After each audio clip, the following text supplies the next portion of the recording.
Hello friends, Neha એજ્યુકેટરમાં આપનું સ્વાગત છે.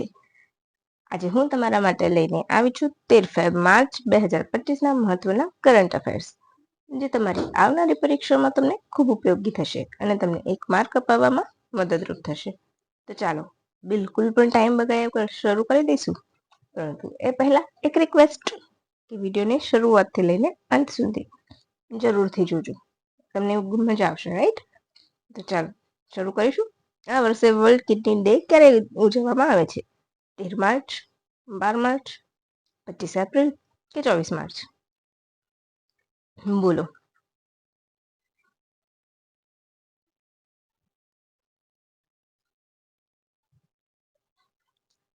તમે ક્યાંય વાંચ્યું હોય તો તમે કરેક્શન કરી શકો છો અને પછી મારા જવાબ સાથે મેચ કરી લેજો. તો અહીં આપણો જવાબ આવશે 13 માર્ચ, રાઈટ? 12 માર્ચ એટલે કે કાલે જે ગયો એ કયો હતો? માર્ચનો બીજો બુધવાર. તો માર્ચનો બીજો બુધવાર કયો દિવસ ઉજવવામાં આવે છે? No smoking day, right? 25મી એપ્રિલે વર્લ્ડ મેલેરિયા ડે અને 24 March world TB day, right?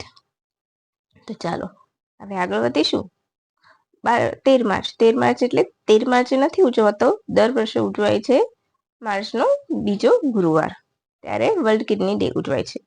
આ વર્ષની થીમ તો are your kidney okay, detect early, protect kidney health, right? Are your kidney okay, detect early, protect kidney health. બરાબર, જો અહીંયા મેં ડાર્ક પણ કરી લીધું છે. હવે નેક્સ્ટ ક્વેશ્ચન. ભારતમાં હાલ 7 ફોરેન્સિક લેબ છે. આ થોડુંક જૂની છે, પરંતુ અત્યારે અપડેશન આવ્યું છે ને એટલા માટે મેં તમને આપ્યું છે, અને આ સાયન્સ ને ટેક માટે ખૂબ અગત્યનો ટોપિક છે, રાઈટ? તો ભારતમાં હાલ 7 ફોરેન્સિક સાયન્સ લેબ છે, તેમજ 8મી કયા રાજ્ય અથવા કેન્દ્ર શાસિત પ્રદેશમાં બનશે? Option A Chandigarh, option B Pune, option C Jammu Kashmir, option D Delhi. બોલો.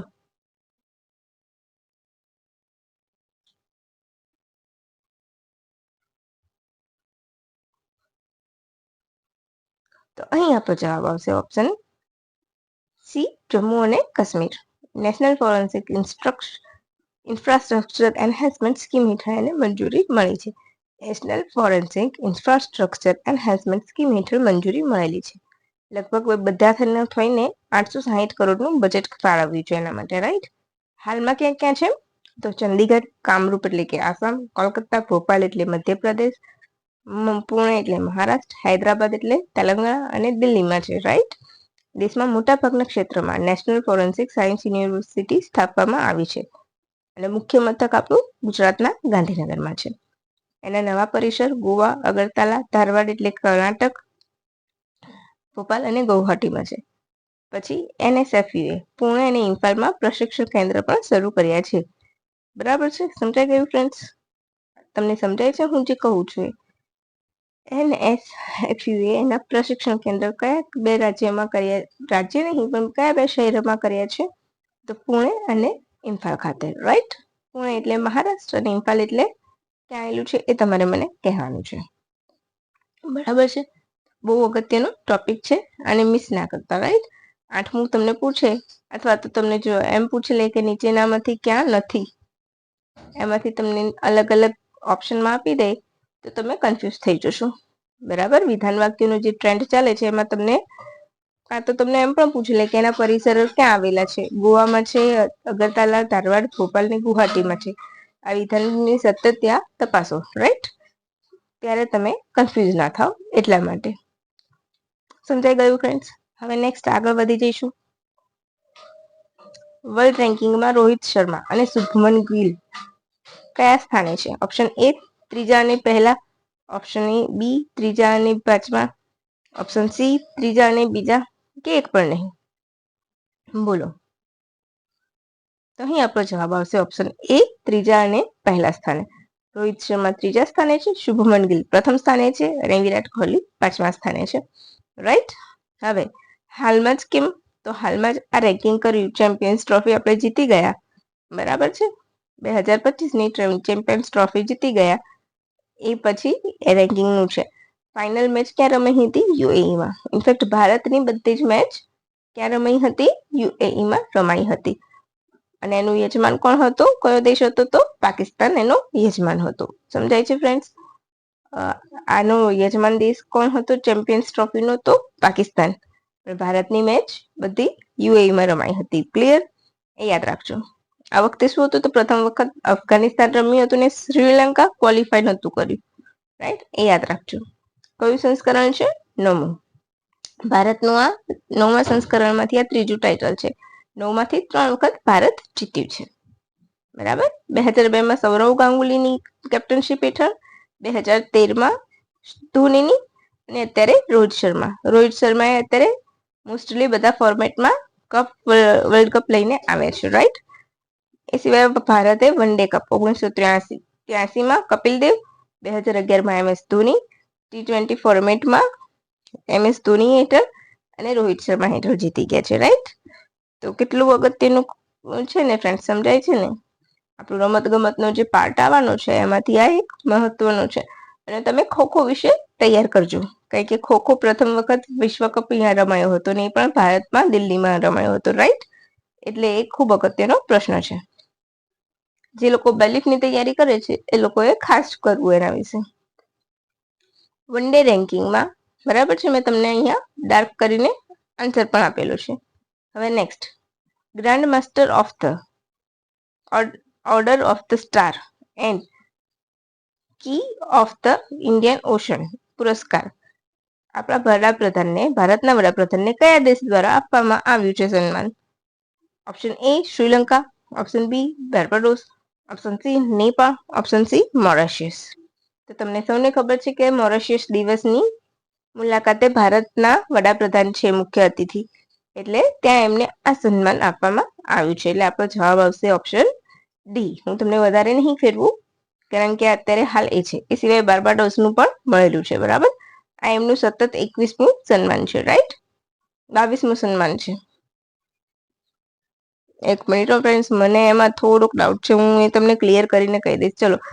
હા, મોરેશિયસ આફ્રિકન સંઘનો એવો પ્રથમ દેશ છે કે જેની સાથે ભારતે comprehensive economic cooperation and partnership agreement કર્યા હતા. પહેલા ભારતે મુલાકાત લીધી હતી એ દરમિયાન. રાઈટ?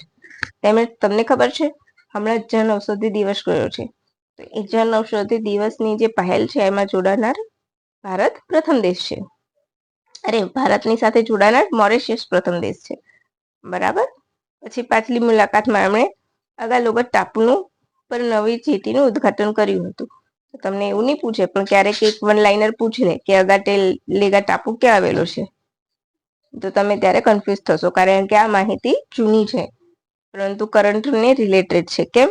તો અત્યારે હાલ એમણે મોરેશિયસની મુલાકાતે છે એટલે, અને જ્યારે એમની જૂની મુલાકાત હતી ત્યારે એમણે આ ઉદ્ઘાટન કર્યું હતું. એટલે આપણે સૌ કન્ફ્યુઝ થઈ કે કેટલું જૂનું પૂછ્યું, પણ એ જૂનું નથી, પણ એને રિલેટેડ કરંટ અફેર્સને રિલેટેડ જીકે છે એટલા માટે. અને ગંગા તળાવ પૂછે તો એ પણ મોરેશિયસમાં ત્યાં આવેલું છે. બરાબર?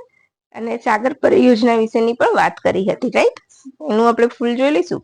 Security and growth for all in the region. બરાબર? 2015માં શરૂ કરવામાં આવ્યું હતું. હિન્દ મહાસાગર માટે આ ભારતની એક પહેલ છે. બરાબર છે? સમજાઈ ગયું ફ્રેન્ડ્સ? હું જે કહું છું ને એ બધું મસ્ત મજાનું નોટ કરજો. જો તમને આ પ્રૂફ, આ સન્માન મેળવનાર प्रथम भारतीय मॉरिशस ने प्रधानमंत्री नरेंद्र मोदी को अपना सर्वोच्च नागरिक सम्मान दिया, grand commander of the order of the star and the of Indian ocean. बराबर? यह सम्मान पाने वाले प्रथम भारतीय છે. બરાબર છે? હવે બહુ જ મસ્ત મજાનો પ્રશ્ન, most IMP. IQ air quality ઇન્ડેક્સમાં કયા રાજ્ય અથવા કેન્દ્ર શાસિત પ્રદેશની હવા સૌથી વધુ પ્રદૂષિત છે? થોડોક ક્વેશ્ચન ડિઝાઇન કરવામાં ભૂલ છે, પણ કંઈ નહીં, ચલો હું કહી દઈશ. ઓપ્શન એ નવી Delhi, option B Byrnihat, option C Muzaffarpur, કે એક પણ નહીં.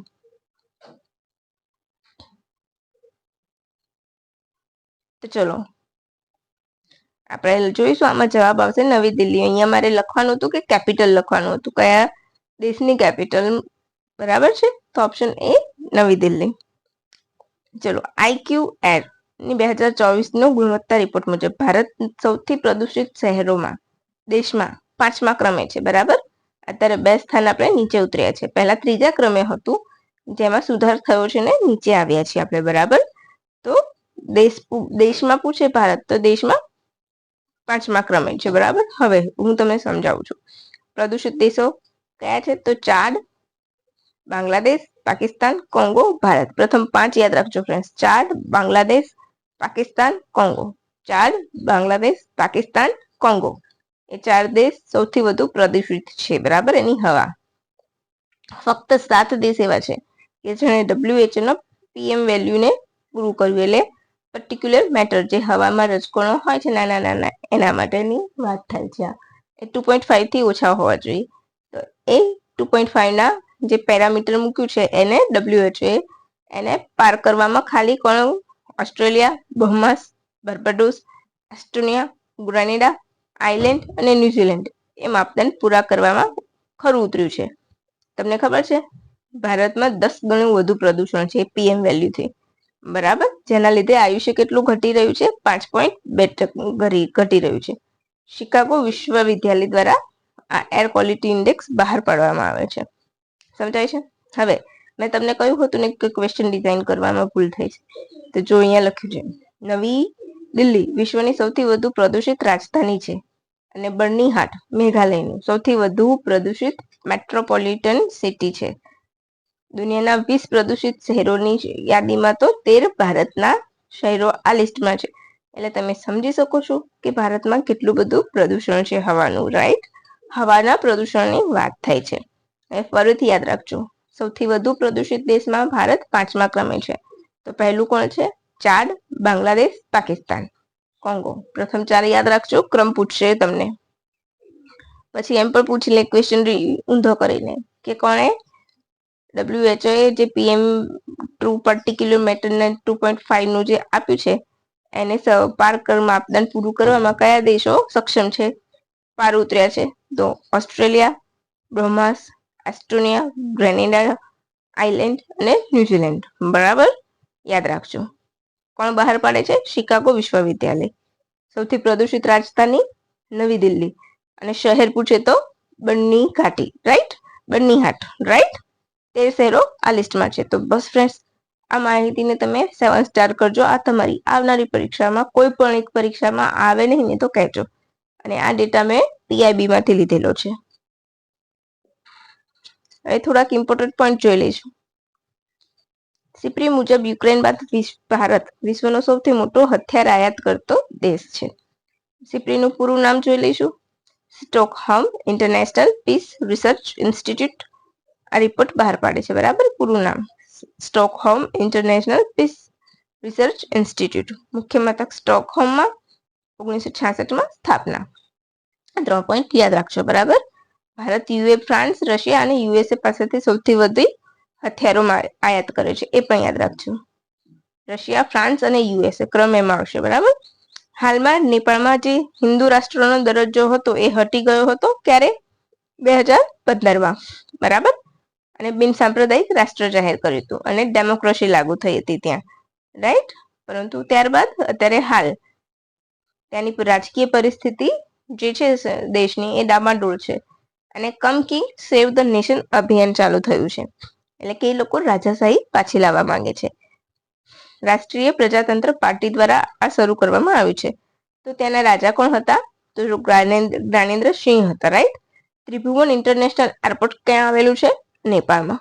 આ માહિતી મેં એટલા માટે શેર કરી છે. વન લાઇનરમાં તમને પૂછી લે કે ત્રિભુવન ઇન્ટરનેશનલ એરપોર્ટ ક્યાં છે, તમને ભારતના રાજ્યોના પણ નામ આપ્યા હશે અને નેપાળ પણ આપ્યું હશે, ત્યારે તમે કન્ફ્યુઝ થશો. કાઠમંડુ, બરાબર. તો એટલા માટે. અને રાજા કોણ છે? જ્ઞાનેન્દ્ર સિંહ. તો બસ ફ્રેન્ડ્સ, આજ માટે આપણે આટલું જ રાખીશું. ફરીથી આવી જ બસ મજાની માહિતી માટે ફરીથી આપણે મળીશું. અને હા, મારી વિડીયોને લાઈક, શેર અને મારી ચેનલ સબસ્ક્રાઇબ જરૂરથી કરજો. Thank you for watching my video and have a good day friends. By.